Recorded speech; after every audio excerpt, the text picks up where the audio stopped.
Hey, so I wanted to do a sort of a video series chronicling my journey with gastric bypass. So I'm Elizabeth. I'm 29 years old currently. It is January 16th, 2019, and I am going to have gastric bypass on Monday, which is the 21st. This is, I guess, tentative because I have a cold. But as long as I can keep any fever away and not have a terrible cough by Monday, then I should be good. So I wanted to kind of talk about what the process has been like up until now. I've actually, because of my insurance requirements, I've actually been in preparation for this since June. And so it's been about 7 months. And there was a little bit of communication issues. Sorry, this thing keeps pulling down. And then I wasn't quite sure of the process of everything when I first came into the office. So to start off with, I'll give a little bit of my health background. I have been overweight since I hit puberty. I was diagnosed at the age of 11 with insulin resistance, and that kind of spiraled. It was also mixed with polycystic ovaries, which is fairly common. But I'm pretty sure I gained about 100 pounds in 1 year as a preteen.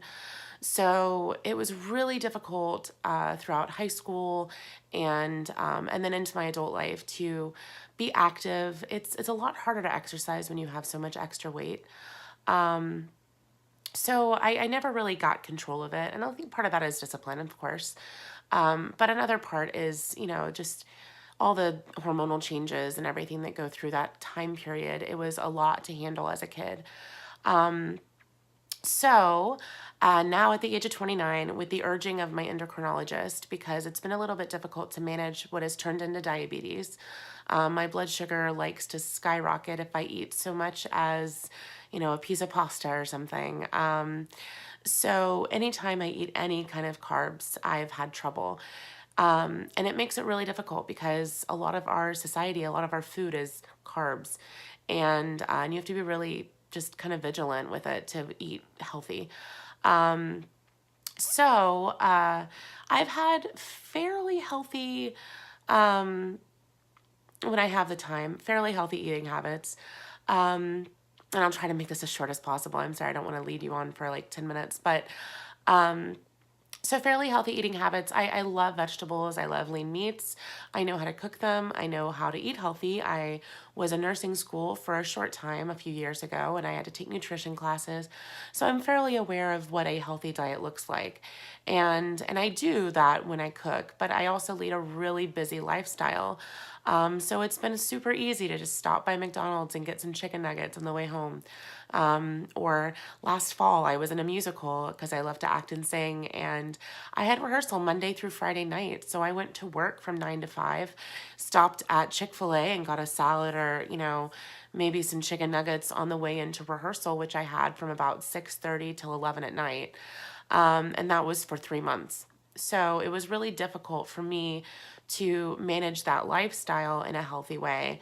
And I'm sure there are ways to do that, but I just could not, I didn't have the bandwidth. And so what I've decided to do is have a gastric bypass, a full Roux-N-Y, and so what that means basically is one, it's going to cut a pouch in my stomach about the size of an egg, and that's the top of the stomach.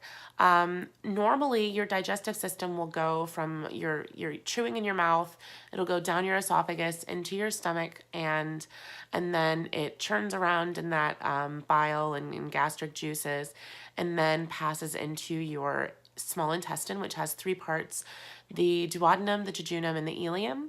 And then through those three parts, the intestines, it will break the food up even smaller and take out the nutrients that you need, and then send the excess to your large intestine to be turned into fecal matter. So the way the bypass works is it cuts, and they have tools now, and it's done laparoscopically, which means through little incisions rather than cut you open. So they go in with cameras and little tools that have the ability to stitch and cut at the same time, which is, I think, pretty cool. So as they're cutting, they will stitch my stomach into a pouch, again about the size of an egg, and that is where my food will go. So I have to do most of the digestion in my mouth, actually. So you chew it up really good. You just really slowly just chew it a lot. And it goes into your esophagus, into that little pouch, and almost immediately goes into the jejunum. So we're skipping the duodenum. And I'm not sure of the exact scientific reasoning behind this, but I'm sure there are videos from doctors that can tell you much better than I can.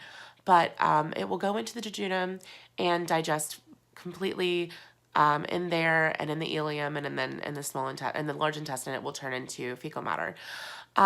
So skipping the duodenum does a few things, but one of the main things that I'm interested in is it causes your body to release a hormone called GLUT1, and that hormone somehow reacts with your other digestive and endocrine organs, and it will reverse the diabetes.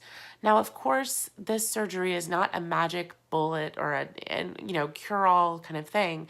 It is something very serious, and it needs to have a lot of thought, and it needs to be something that you're committed to, because not only are you going to have a smaller stomach, which means that you have to, again, chew thoroughly and slowly, and you have to eat 6 or more frequent meals per day, about the size of an egg. So that's about 4 tablespoons.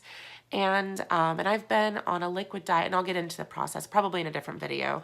But I've been on a liquid diet for about 2 weeks, and I will be on liquids for another 21 days post-surgery. And then after that, they will graduate me to mushy food for 6 weeks. So, and this is what my doctor does. It's what INOVA Bariatrics in Northern Virginia does. I don't think it's everyone all around the board, but they have some other, rules and stuff about what you're allowed to eat, especially in the first year. You don't want to do any kind of grains, pasta, breads, anything that expands in your stomach is going to make you really sick. Another thing is you also have to take vitamins all of the rest of your life. But for me, that's not a bad trade-off, because I've been on 3 different types of insulin that make me very ill, plus metformin, which makes me dry heave as well. So it's been a lot of gastrointestinal distress being on the medicines that I've had to be on for diabetes. And that's a normal side effect of those medications. A lot of people know it. If they take it, they know that, there's certain ways you can kind of trick your body into not feeling sick, eating it with food, or I'm sorry, taking the medication with food, and eating at certain times of the day and stuff like that. But I feel like it's going to be so much better for me not to have to worry about the diabetes as I go older in my life. I don't want to have to worry about the amputations, the heart defects, anything that is a side effect of diabetes, which is a huge disease that overtakes almost all of the body. So with this surgery, I am going to hopefully be able to reverse the diabetes and not have to worry about it for the rest of my life. And a byproduct for me, but I guess the whole point of the surgery is that I will lose weight. I am 5'9", and I weigh 200, and before I started the liquid diet, I was about 270 pounds or 75 pounds. I just weighed in this morning, and I was 267, so I lost a few pounds on this liquid diet. But I'm hoping, and from what I've seen from friends and other people, you lose about 70% of your excess body weight during the first year after the surgery if you keep with it, and if you keep on the diet and don't eat what you're not supposed to eat. So I'm hoping that this time next year, I could be down to about 150, 160, and that'd be great. So, yeah, I'm going to stop now, and then I will do another video which actually details the beginning of my process to about now, and then I'll do some further on ones as I have the surgery and as I start losing the weight. So thank you for listening, and if you have any questions, feel free to comment. Thanks.